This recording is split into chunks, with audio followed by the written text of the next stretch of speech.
Kasi they were talking about deep fakes, they were talking about fake news and so on. Sabi niya, if we can educate all our people, kahit na po maglagay sila ng fake news dyan, makikita kagad ng tao. Outrightly, makikita ng tao because they are educated.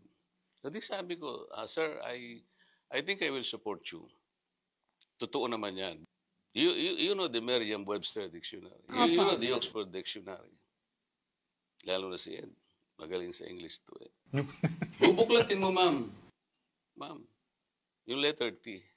Naglagay ka na. Ikaw na naman naglagay. Nilagay mo Tariela. Tapos sabi, Tariela refers to a person who jumps to conclusion without verifying his facts. Okay, refers to a person jump into conclusion without verifying the facts. Yun talaga ang dapat pag-ingatan natin. Alam nyo naman na isinagawa ang Tricom hearing kontra fake news. Sa interview, sinusuportahan ni senatorial candidate Congressman Marcolita ang kampanya laban sa pagpakalat ng kasinungalingan. Pero paano kung ang siktang inaniban ni Marcoleta mismo ay pasimuno nito? Maalala ninyo, nag-viral noon yung pari daw ng simbahang katolikong inuulat ng INC-TV na umanib sa sikta ni Felix Manalo. Sa lokal ng Camarin Distrito ng Caloocan North, kabilang sa mga dumalo at nag-anyaya ng mga panauhin ang isang dating paring Katoliko. 14 na taong naging pari at nagsilbing Parish Priest ng Epiphany of the Lord Parish sa Camarin, Caloocan City. O Parish Priest ng Epiphany of the Lord Parish sa Caloocan. Pero ang ipinakita ay lay minister. Kami sa media, pag magkamali man sa balita, kailangan talagang ituwid yan. Pero hanggang ngayon, ang balita na ito ng INC-TV ay walang pagtuwid sa maling ulat na hindi pala ito pari. Dito tatalakayin at i-expose din natin yung mga aklat katoliko na pinagchap-chap ng mga ministro ni Felix Manalo, mga kapatid, para makatangay sa mga inosente. Kaya tama si Congressman Marcoleta na kailangan pag-ingatan talaga yung jumping into a conclusion without verifying the facts. Samahan ninyo ako. Kasinungalingan, pag palaging inulit-ulit ay magmukha talagang katotohanan para sa ating mga kapatid na kulang ang kaalaman. Ang pagkadaya ay maranasan sa iba't ibang paraan. Pero napakasakit pag madaya tayo sa pananampalataya dahil nanganib pati ang ating kaluluwa. Viva Cristo Rey! Pro Dio et Ecclesia! Kumusta? Welcome. Live tayo ngayon dahil may schedule akong pa-Diocese of Talibon sa dalawang parokya. No? At so live tayo at sa pagkakataong ito, ipagpatuloy natin ang pagsagot sa mga ministro ni Felix Manalo kaugnay sa mga aklat katoliko na ginagamit nila laban mismo sa atin, yung pinagchap-chap nila.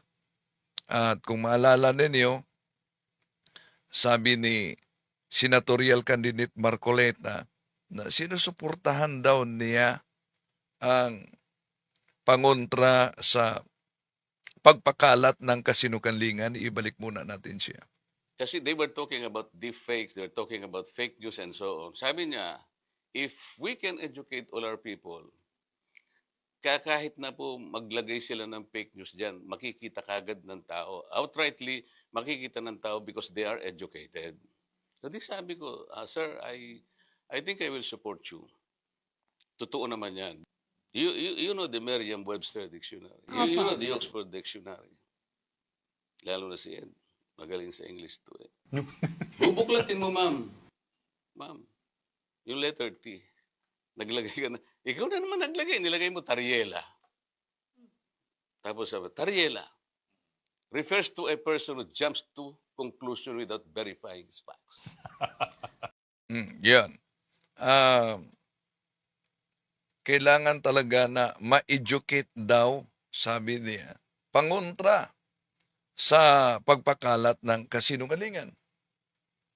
Kaya nga, isa sa mga hakbang ni Congressman Marcoleta sa TRICOM, pinatawag niya, ni-request niya na ipatawag si Mr. Epifanio Labrador, kung saan tinatawag siyang demonyo, tinatawag din ang INC na sa demonyo. Ngunit, nabigo si Marcoleta dahil inisnab ni Labrador ang pagpatawag sa kanya.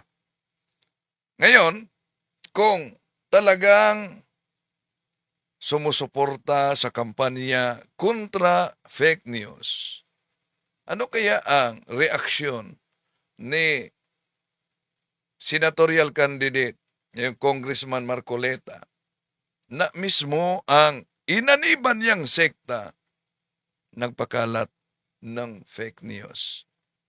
Sa anong paraan? Balikan muna natin yung pinakilala nilang pare. Sa lokal ng Camarin Distrito ng Caloocan North, kabilang sa mga dumalo at nag-anyaya ng mga panauhin ang isang dating paring Katoliko. 14 na taong naging pari at nagsilbing parish priest ng Epiphany of the Lord Parish sa Camarin, Caloocan City. Yan. Parish priest. Naglabas ng opisyal na pahayag ang simbahan kaugnay diyan sa Epiphany of the Lord Parish na itong nagpakilalang pari na si Floreto Martinez, hindi ito pari ng simbahang Katoliko. Pero sa ulat, parish priest daw. Balik natin. At nag-anyaya ng mga panauhin ang isang dating paring Katoliko. 14 na taong naging pari at nagsilbing parish priest ng Epiphany of the Lord Parish sa Camarin, Caloocan City si Florito Martinez. Mula sa angkan ng mga pari, mahigit isang dekada rin siyang naging aktibo sa kanyang pangangaral sa kanilang Yun, mula pa sa angka ng mga pari. May pinakita silang certificate, pero batay dito sa video, booking na mismo. Bakit? Dahil ang certificate na kanilang pinakita, kung makita ninyo, medyo di maklaro, pero sa itaas na bahagi, diyan mabasa kung anong sikta na umano'y siya pare. Ito pala yung mabasa natin, Rizal Church of Repentance Incorporated, na under daw sa may lagda diyan Most Reverend Father Alberto Cavan. Una, wala sa hierarchy ng simbahang Katoliko ang Most Reverend Father.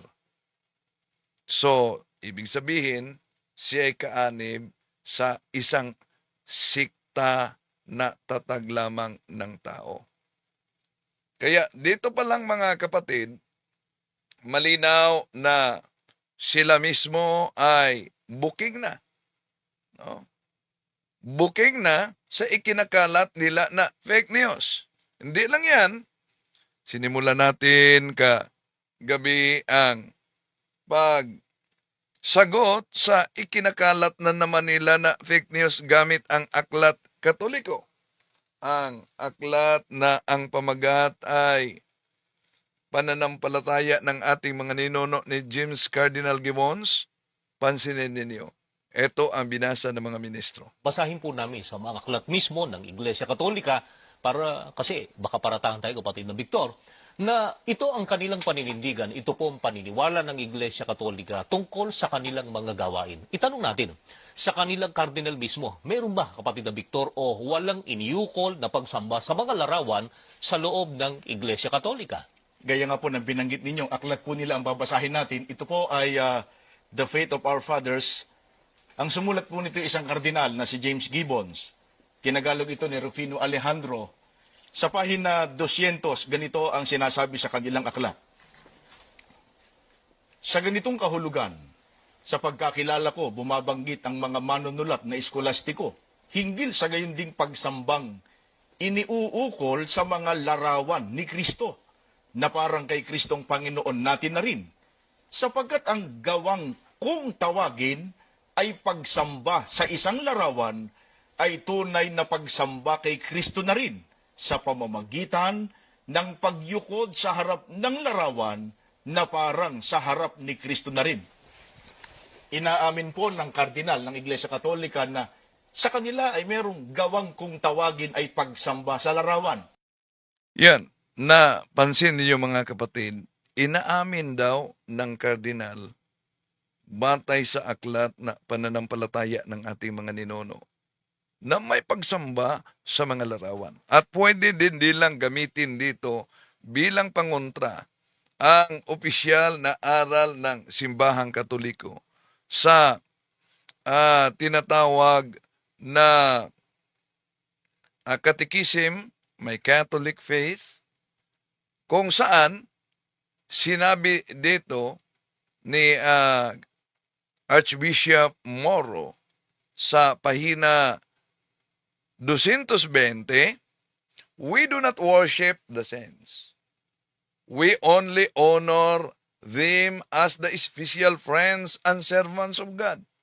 We adore God alone.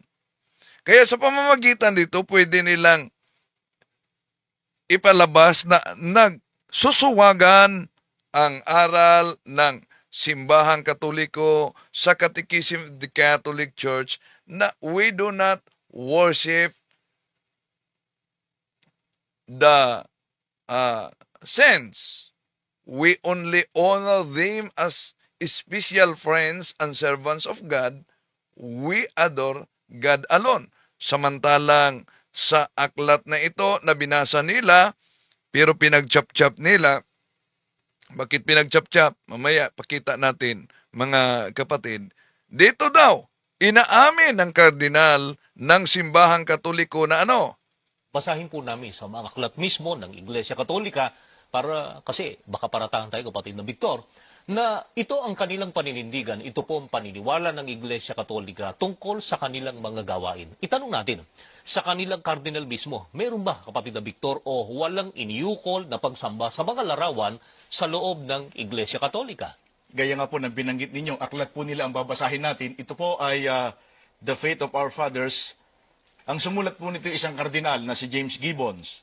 Tinagalog ito ni Rufino Alejandro. Sa pahina 200, ganito ang sinasabi sa kanilang aklat. Sa ganitong kahulugan, sa pagkakilala ko, bumabanggit ang mga manunulat na eskolastiko hinggil sa gayon ding pagsambang iniuukol sa mga larawan ni Kristo na parang kay Kristong Panginoon natin na rin, sapagkat ang gawang kung tawagin ay pagsamba sa isang larawan ay tunay na pagsamba kay Kristo na rin sa pamamagitan ng pagyukod sa harap ng larawan na parang sa harap ni Kristo na rin. Inaamin po ng kardinal ng Iglesia Katolika na sa kanila ay merong gawang kung tawagin ay pagsamba sa larawan. Okay, yon inaamin daw ng kardinal. Oh. Pero ating lilinawin ito mga kapatid dahil ito ay isang malinaw na pandaraya. Kotisyon lang kasi yan ni James Cardinal Gibbons. May umaamoy dito na kaanib sa sikta ni Felix Manalo. Jovito, pikit-pikit. Sabi niya, tingnan natin kung paano talibungin ni talibong Yomar Tamperd in the house. Sabi niya, hirap talaga ipaliwanag kahit sa INC. Halimbawa, palagi kayo nagsabi na tampered, tinampered. Pero mahilig naman yung mga ministro mo ang magtampered. Una, umanib kayo sa tampered na iglesia. ang siktang tatag lamang ng tao.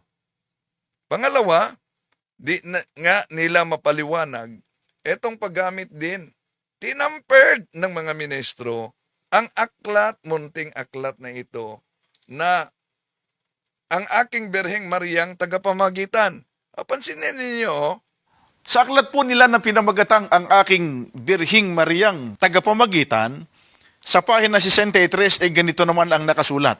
Mahabag ka, inako, dito sa iyo na nagnanasang ikaw ay sambahin, igalang at purihin ng buong pag-ibig sa lahat ng bagay, sapagkat Diyos kang maawain at makapangyarihan sa lahat. o imagine mga kapatid, si Santa Maria daw ay Diyos na maawain at makapangyarihan sa lahat. Pero, nang ipinakita natin, binidyohan natin itong aklat na ito, abay, bakit makita niyo sa TV screen natin dyan na umabot sila sa pahina 63 sa aklat na pinakita nila sa kanilang TV screen. Ito, pinakita talaga sa TV screen, ang aklat na ito. Pero, kung ipakita natin ang aktual, bakit umabot sila? Ito ang mahirap ipaliwanag. Umabot sa pahina 63 na ang naturang aklat ay hanggang, ito, makita niyo mga kapatid, tingnan natin, pakita natin. See? Sa pahina 1, 2, makita ninyo. Pahina 18. Wala ng 19. Sa aklat. Wala na. Yon ang mahirap, Mr. Pikit-Pikit, kung paano ipaliwanag. Maliban lang kung manatili kang makapikit sa mga mata mo sa katotohanan na ipinakita natin. Huwag kang pipikit para makita mo ang katotohanan. Okay, balikan natin ang aklat na pananampalataya ng ating mga ninuno. Imagine, taas noo pa ang ministro ni Felix Manalo na inaamin ng kardinal na ano daw ang pag-amin ng kardinal. Balikan muna natin, Basahin po namin sa mga aklat mismo ng Iglesia Katolika para kasi baka paratahan tayo, kapatid na Victor, na ito ang kanilang paninindigan, ito po ang paniniwala ng Iglesia Katolika tungkol sa kanilang mga gawain. Itanong natin, sa kanilang kardinal mismo, meron ba, kapatid na Victor, o walang iniukol na pagsamba sa mga larawan sa loob ng Iglesia Katolika? Gaya nga po ng binanggit ninyong aklat po nila ang babasahin natin. Ito po ay The Faith of Our Fathers. Ang sumulat po nito isang kardinal na si James Gibbons. Tinagalog ito ni Rufino Alejandro. Sa pahina 200, ganito ang sinasabi sa kanilang aklat. Sa ganitong kahulugan, sa pagkakilala ko, bumabanggit ang mga manunulat na eskolastiko, hinggil sa gayon ding pagsambang, iniuukol sa mga larawan ni Kristo, na parang kay Kristong Panginoon natin na rin, sapagkat ang gawang kung tawagin ay pagsamba sa isang larawan ay tunay na pagsamba kay Kristo na rin sa pamamagitan ng pagyukod sa harap ng larawan na parang sa harap ni Kristo na rin. Inaamin po ng kardinal ng Iglesia Katolika na sa kanila ay merong gawang kung tawagin ay pagsamba sa larawan. Yan, inaamin daw ng kardinal ng Simbahang Katoliko. Mga kapatid, hindi lingid sa atin na isa sa mga pangguguyo ng mga ministro ni Felix Manalo, itong paggamit sa aklat na ang pananampalataya ng ating mga ninuno ni James Cardinal Gibbons. At dito, inilantad nila ang malaking kasinungalingan bilang mga ngaral daw sa INC, mga kapatid. Dahil, narinig nyo naman, inaamin daw ni Cardinal Gibbons na ang mga Katoliko batay sa nabasa dito sa pahina pahina 200, na sumasamba ang Katoliko sa mga larawan ng mga santo. Ang sinisipi nila na binasa ng mga ministro, eto, ang kotisyon lang ni Cardinal Gibbons, hindi ito kay Cardinal Gibbons. Kotisyon niya galing sa manunulat na protestante. At ito naman ang ginagamit ng mga ministro ni Felix Manalo. Pakinggan ninyo, tingnan ninyo mga kapatid. Sa pahina 200 sa naturang aklat, ito ang mabasa natin. Sa ganitong kahulugan, sa pagkakaalam ko, bumabanggit ang mga manunulat na iskolastiko hinggil sa gayon ding pagsamba.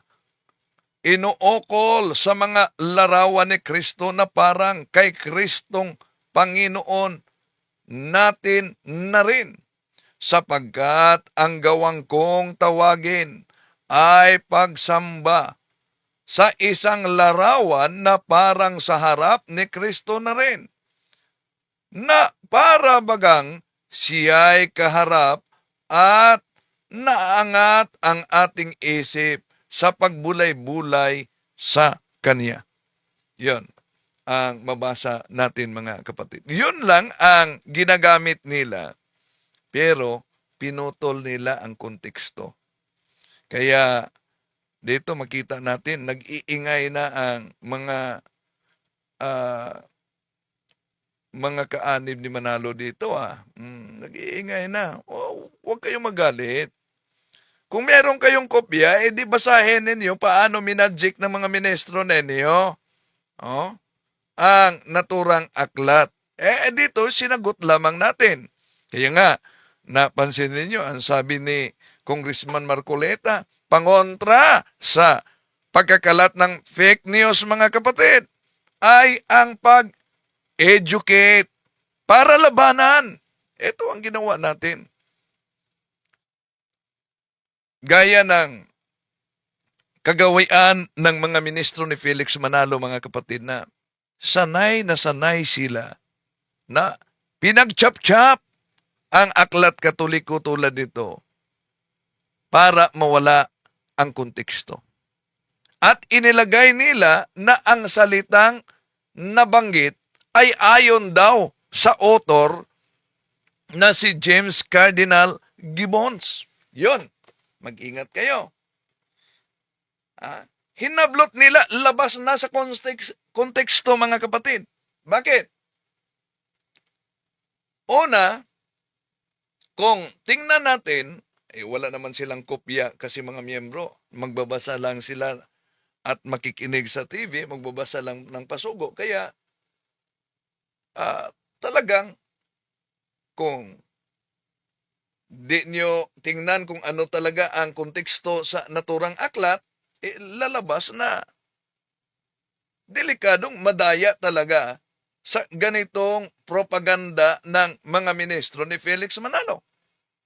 O na mga kapatid, yung sinipi ng mga ministro ni Felix Manalo, yun ang mga salita na binanggit. Hindi iyan kay James Cardinal Gibbons, kundi galing yan sa isang protestanteng theologo na kaniyang sinipi at inilagay sa pahina 200.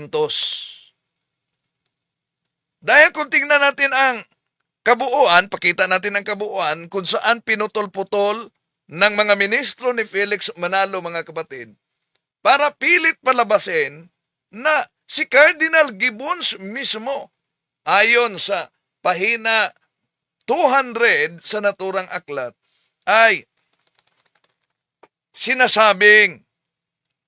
sinasamba talaga ang mga larawan ng mga santo. Pero kung tingnan natin sa pahina 200 at ituloy sa pahina 201, kung saan hinablot ng mga ministro sa iglesia ni Felix Manalo yung nakasulat na kotisyon sinipi ni Cardinal Gibbon sa protestanteng si Leibniz, yun lang. Kotisyon yan ni James Cardinal Gibbons. Ngunit, ibinibintang ng mga ministro na inaamin daw ni Cardinal Gibbons na ang mga Katoliko'y sumasamba sa larawan. Pero pakita natin mga kapatid, yung binasa ng mga ministro at yung iniwasan nila. Eto, pansinin ninyo. Yung kulay pula, yon ang binasa ng mga ministro. Yung kulay puti naman, yon ang iniwasan nila. Dahil ito kasi ang mabasa. Pansin nyo? Alang-alang sa aking mga mambabasang protestante, ay akin gayong hahalawin dito ang kanilang dakilang si Leibniz tungkol sa paggalang na inuukol sa mga mahal na larawan sa kanyang Systema Theologicum. Paragraph pahina 142 ay ganito ang kanyang sinasabi. Ito ang kulay pula, ito ang binasa ng mga ministro. Sa ganitong kahulugan, sa pagkakaalam ko, bumabanggit ang mga manunulat na eskolastiko hinggil sa gayunding pagsambang inuukol sa mga larawan ni Kristo na parang kay Kristong Panginoon natin na rin, sapagkat ang gawang tawagin ay pagsamba sa isang larawan na parang sa harap ni Kristo na rin, na para bagang siya'y kaharap at maangat ang ating isip sa pagbulay-bulay sa Kanya. Diyan sila, mga kapatid. Pero may karugtong pa.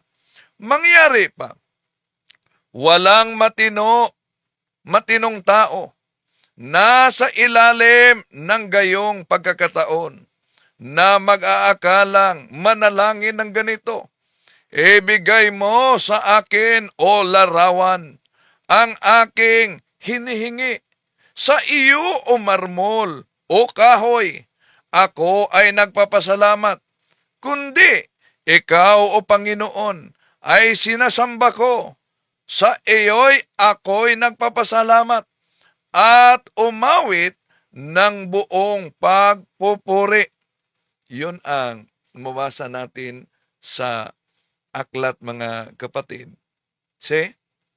Napansin niyo ba kung paano na minadjik ng mga ministro ni Felix Manalo ang kanilang binasa sa pananampalataya ng ating mga ninono? Hindi sinasabi ng mga ministro ni Felix Manalo na ang salitang kanilang binanggit ay sipi lamang ni James Cardinal Gibbons mula sa isang theologian na protestanteng Lutheran na si Gottfried Leibniz, mga kapatid.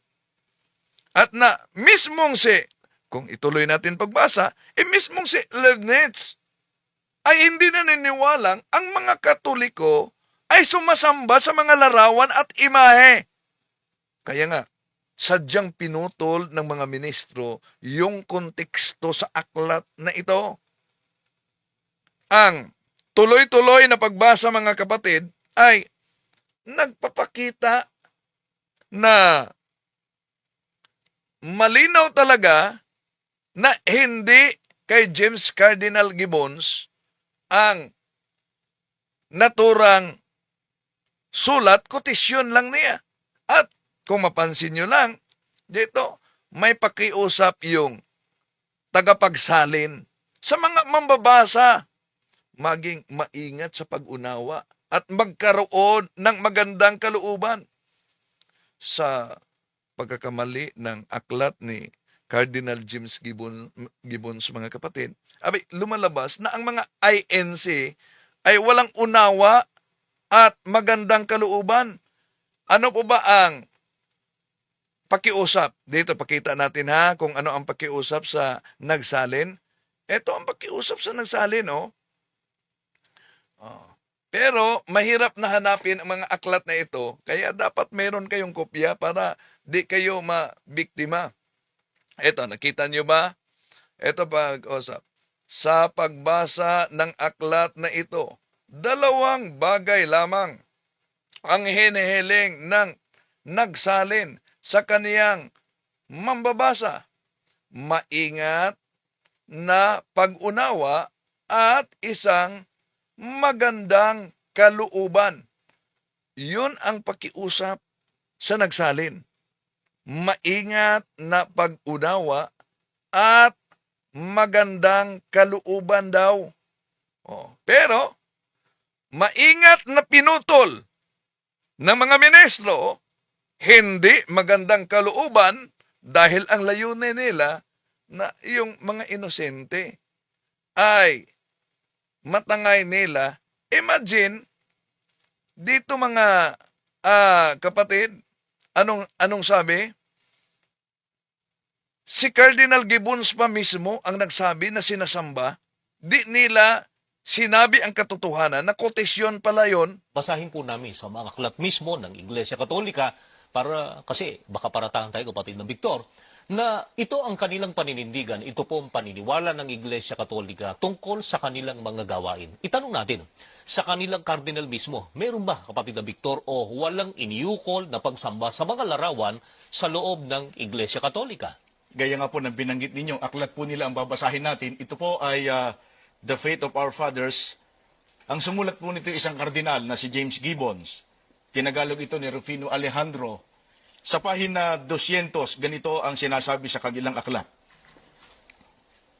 Sa ganitong kahulugan, sa pagkakilala ko, bumabanggit ang mga manunulat na eskolastiko, hinggil sa gayon ding pagsambang, iniuukol sa mga larawan ni Kristo, na parang kay Kristong Panginoon natin na rin, sapagkat ang gawang kung tawagin ay pagsamba sa isang larawan ay tunay na pagsamba kay Kristo na rin sa pamamagitan ng pagyukod sa harap ng larawan na parang sa harap ni Kristo na rin.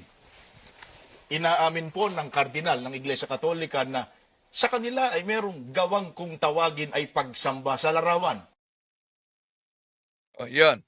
Inaamin ng kardinal daw ng simbahang Katoliko na may pagsamba. Tanong, si James Cardinal Gibbons ba mismo ang nangaral ng pagsamba sa larawan na binasa nila? Ano po ba ang turo ni James Cardinal Gibbons? Pansinin po natin mga kapatid. Ang sinabi ni James Cardinal Gibbons sa Faith of Our Fathers, pananampalataya ng ating mga ninuno, sa itaas lamang ng kaniyang halaw mula kay Leibniz na isang protestante. Ano po ba ang kaniyang pahayag? Ito po ang kaniyang pahayag, mga kapatid. Unang pagkakataon na inilabas natin ito dito para maliwanagan, lalo na yung mga nadala sa INC na mga kapatid ay dahil sa ganitong taktika nila. Ito ang pahayag ni James Cardinal Gibbons, kung mapansin ninyo, na iniwasan din ng mga ministro. Anong sabi niya? Sa itaas na bahagi, ito ang mabasa. Ang pagkakakilala ng mga pagano sa isang idolo ay parang isang Diyos na may sangkap na pag-iisip at ibang katangiang taglay ng bathala. Sa gayoy, mga idolatreya sila o mga sumasamba sa larawan. Nalalaman ng mga Katolikong Kristiyano na ang isang mahal na larawan ay walang pag-iisip o kapangyarihang duminig at tumulong sa kanila. Wala silang ibinibigay sa mga larawan kundi ang kaukulang galang lamang. Alalaong bagay ang pagpipitagang inuukol nila sa may larawang nasa langit. Sa kanila ring pinatutungkulan doon. So, yun ang mabasa natin mga kapatid sa aklat na iniwasan ng mga ministro ni Felix Manalo. Imagine. Imagine, sa pahina 198, 199, pansin din ninyo na ang pahina ng 199 kung saan binanggit ni James Cardinal Gibbons ang doktrina ng Santa Iglesia Katolika hinggil sa mga larawan batay sa kapulungan ng Trento. Sa pahina 199 sa ang pananampalataya ng ating mga ninuno, ipinaliwanag ni James Cardinal Gibbons, mga kapatid, ang pananampalataya ng Iglesia Katolika tungkol sa larawan. Kaya sabi niya sa naturang pahina, ito po ang ating mabasa, mga kapatid. Kung meron kayong kopya, pwede ding basahin ninyo. Kung meron kayong kopya, kahit na sa mga kaanib ni Felix Manalo, huwag kayong magpikit-pikitan lang sa mga mata. Ito, ang doktrina ng Iglesia Katolika hinggil sa paggamit ng mga mahal na larawan ay maliwanag at buong-buo ipinahayag ng kapulungan sa Trento sa mga sumusunod na pangungusap. Ang mga larawan ni Kristo at ang kaniyang inang birhen at ang iba pang mga banal ay kinakailangan at dapat pamalagiin lalo na sa mga simbahan at sa isang kaukulang galang at pagpipitagan ang dapat ibigay sa kanila.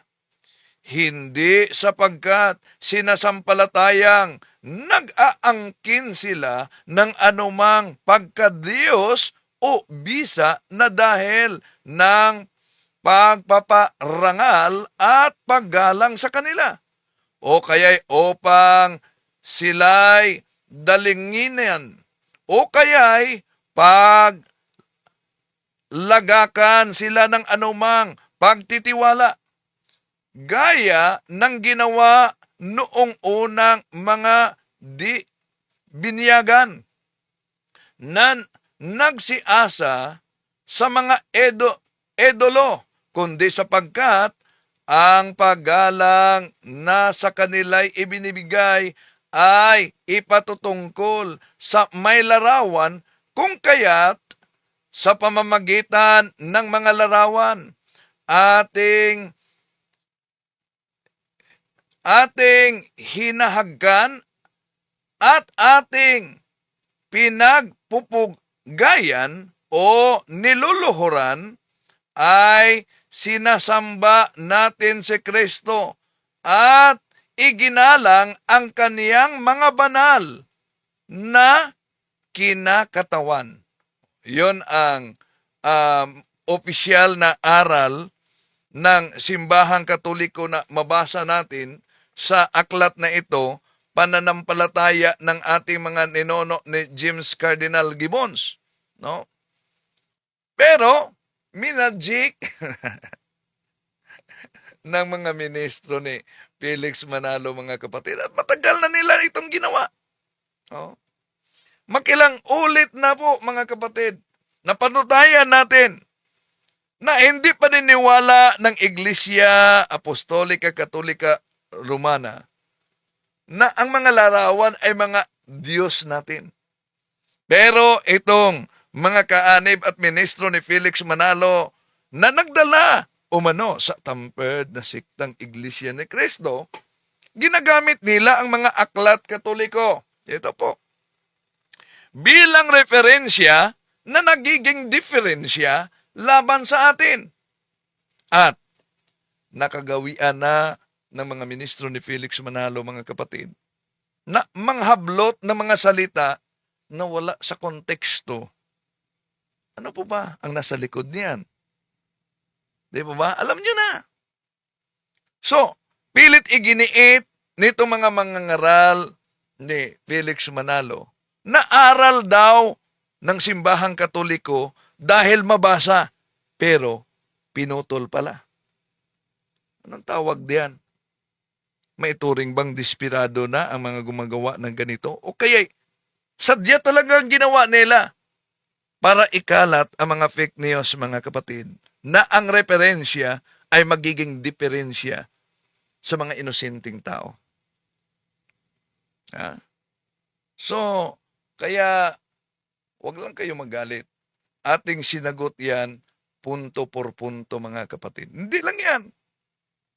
Meron pang, tapos na tayo dito. Isang aklat pa na Katoliko ginagamit nila, mga kapatid. Eto. Ano tong aklat na ito? Ang early Christians, ginagamit nila ito. Sa anong paraan? Eto, pakinggan natin ang ministro ni Felix Manalo. Aling aklat pa ng Iglesia Katolika ang nagpapatutuon na sa kanila po talagang merong pagsamba na isinasagawa sa mga larawan. Dito po sa kanila paring aklat, sa Early Christian Art, ang sumulat po nito ay isang paring Hiswita, si Edward Sindicos. Sa pahina 151, sa pagkakaliwat na po sa Pilipino ko babasahin. Bilang pagsunod sa iba pang mga tagapagturo, ipinakita din naman ni Tomas Aquinas sa kahangahangang bahagi ng kanyang Summa Theologica ang kanyang pagkaunawa sa di makatwirang bagay ukol sa kulto ng larawan at ang iniuukol na pagsamba. Kapag ang sino man ay bumaling sa larawan, sabi niya, sa dahilang yaon ay isang bagay, maaaring guhit kamay o estatwa, hindi nauukol doon ang pagsamba. Subalit, Una, mga kapatid, napansin niyo ba na ang English dito sa nakasulat sa pahina 151 na ang translisyon ng ministro ni Felix Manalo, mga kapatid, isinalin ng mga ministro ni Felix Manalo ang salitang veneration. Napansin niyo ba? Tingnan niyo yung kotisyon na ipinakita nila. Ang mabasa diyan, veneration. It deserves no veneration. Di ba? Yon ang mabasa. Ilang bisis ginamit dito ang salitang veneration sa naturang aklat. Pero, itong salitang veneration, cult, image, and etch veneration, paano niya sinalin? Sinalin niya ang veneration sa salitang pagsamba. Pero ano po ba ang tamang salin ng veneration? Pagsamba ba? Hindi. Ang salitang veneration, tamang salin, ay paggalang. Paggalang. Yun ang veneration. Pero kung mabasa natin, paano sinalin niya ang veneration? Pagsamba, hindi paggalang. Sadya talaga na pinipilipit ang nakasulat sa aklat na ito. kahangahangang bahagi ng kanyang Summa Theologica, ang kanyang pagkaunawa sa di makatwirang bagay ukol sa kulto ng larawan at ang iniuukol na pagsamba. Kapag ang sino man ay bumaling sa larawan, sabi niya, sa dahilang yaon ay isang bagay, maaaring guhit kamay o estatwa, hindi nauukol doon ang pagsamba. Subalit, kung ang sino man ay bumaling doon bilang isang larawan ni Kristo, yaon ay karapat dapat pag-ukulan ng gayunding pagsamba na iniuukol kay Kristo mismo. Yamang si Kristo ay sinamba na may kapakumbabaang pagpipitagan, dapat lamang na ang kanyang larawan man ay marapat sambahin ng may kalakip na kapakumbabaang. Napansin niyo ba ang salitang ginamit diyan, ang veneration, mga kapatid, at ang salin ng ministro sa salitang veneration, instead na ang tamang salin ay paggalang, ang kaniyang salin ay pagsamba. So, dito ba sa aklat na ito, mga kapatid, ibig ba sabihin kinikilala dahil may salitang veneration na Diyos ang mga larawan? Hindi, may iniwasan sila. Ano yung iniwasan nila? Ito, sa itaas na bahagi. Ito mabasa natin. the following schoolmen, Thomas also showed in a wonderful section of his Summa Theologica, his understanding of the irrational elements in the cult image of its veneration. So dito makita natin, veneration talaga. No?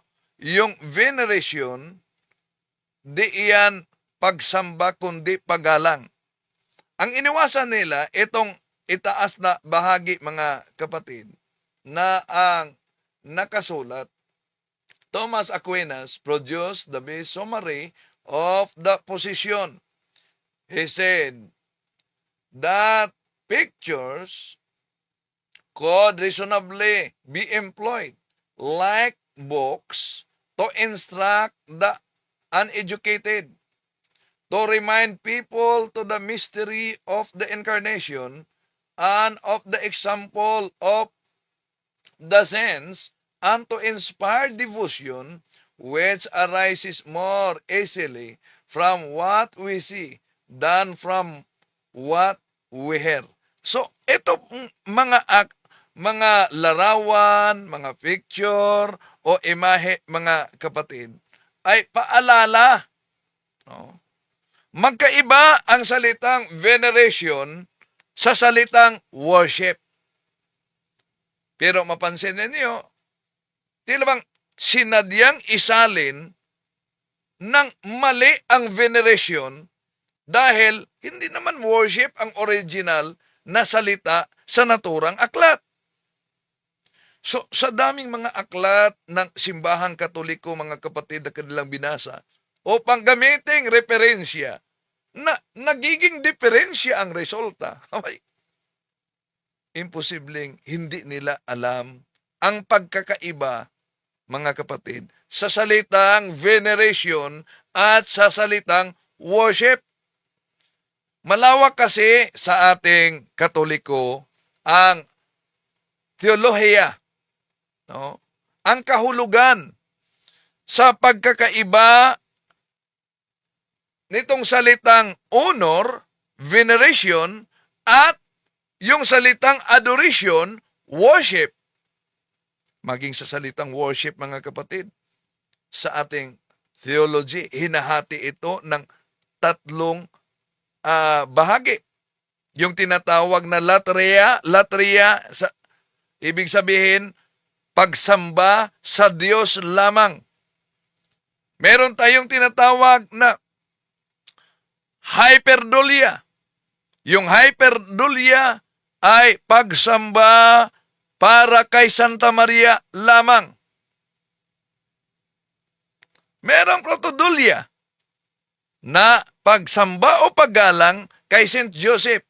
At may tinatawag na dulia, yung paggalang, na term din na pagsamba, paggalang, para sa mga banal na santo. Oh. Pero, dito, pinalitaw talaga nila, gamit ang mga referensya ng simbahang katoliko, na diferensya talaga ang resulta. Kaya ating inisa-isa ito, mga kapatid. No? Dahil, dami pa mga aklat na ginagamit nila. No? Dami pa mga aklat. Halimbawa, itong aklat, lumang-luma ng aklat, ginagamit din nila ito, katisismo. Pero alam nyo ba paano minadjik ng ministro ni Felix Manalo ang katisismo? Pakinggan ninyo at ibubuking din natin. Ito. Munting aklat katoliko. Ang pamagat po ay katisismo. Ito po ay tinagalog ng paring si Luis de Amezquita.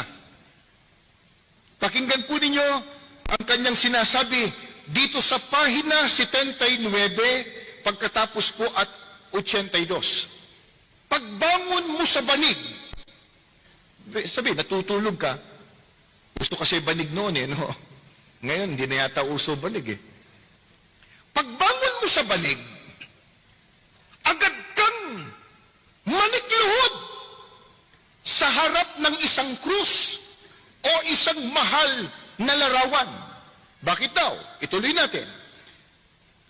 Kung maninikluhod ka sa tapat ng altar, magwika ka ng ganito, sinasamba kita. Yan.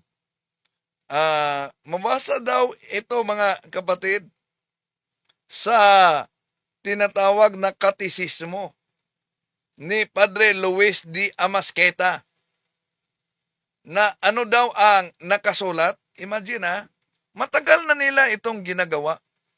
Muli nating ipakita yung pinakita niya sa open forum.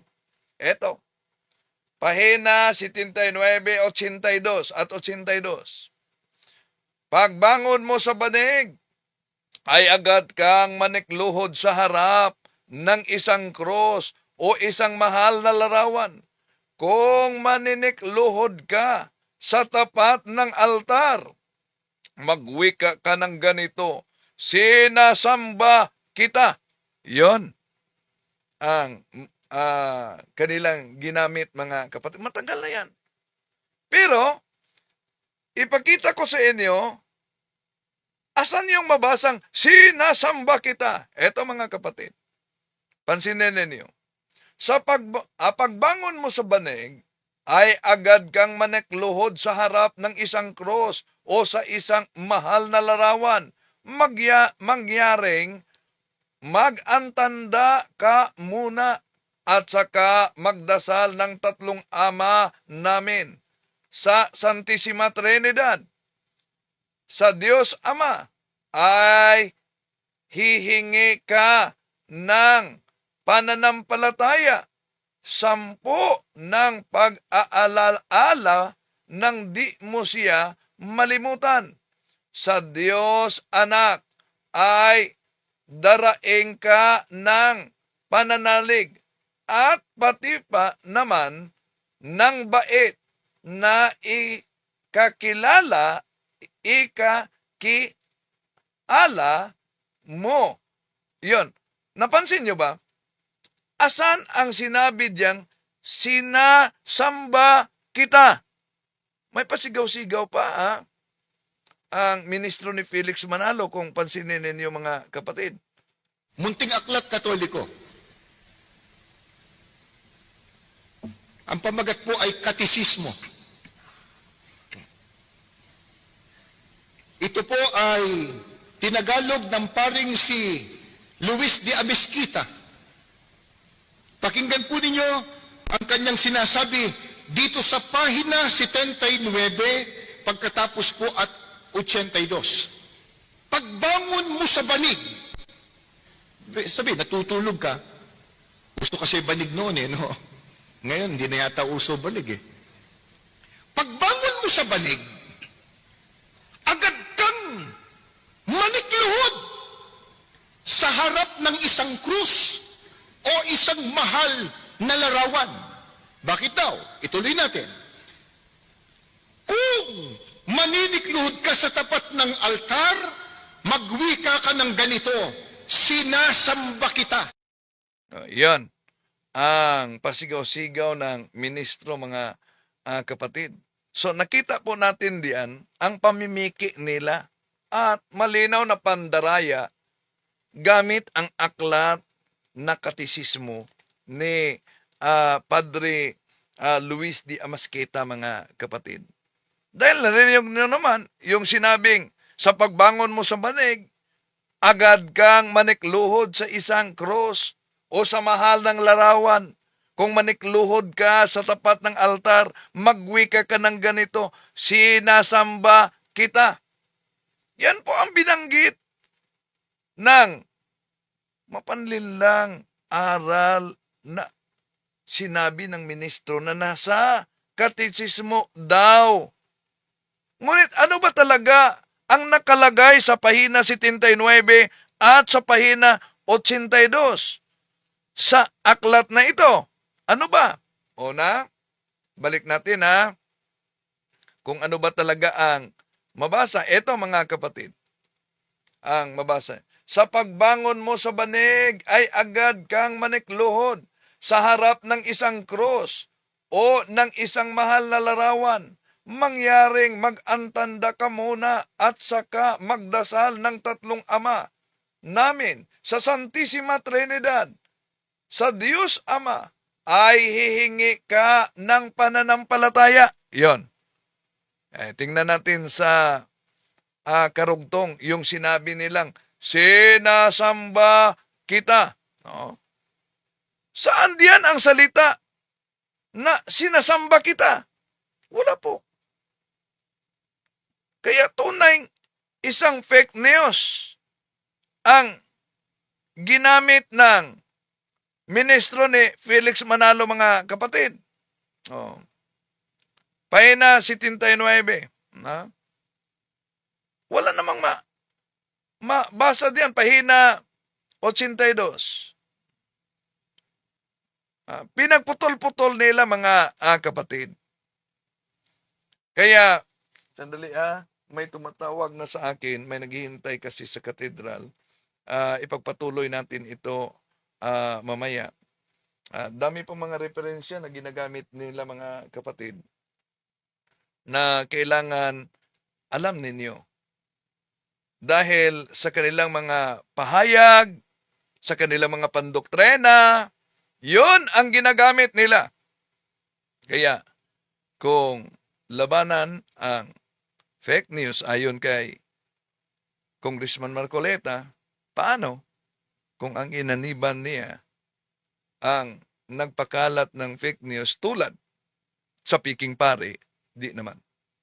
Tandaan natin, Juan 8:44, ang ama ng kasinungalingan ay ang diablo.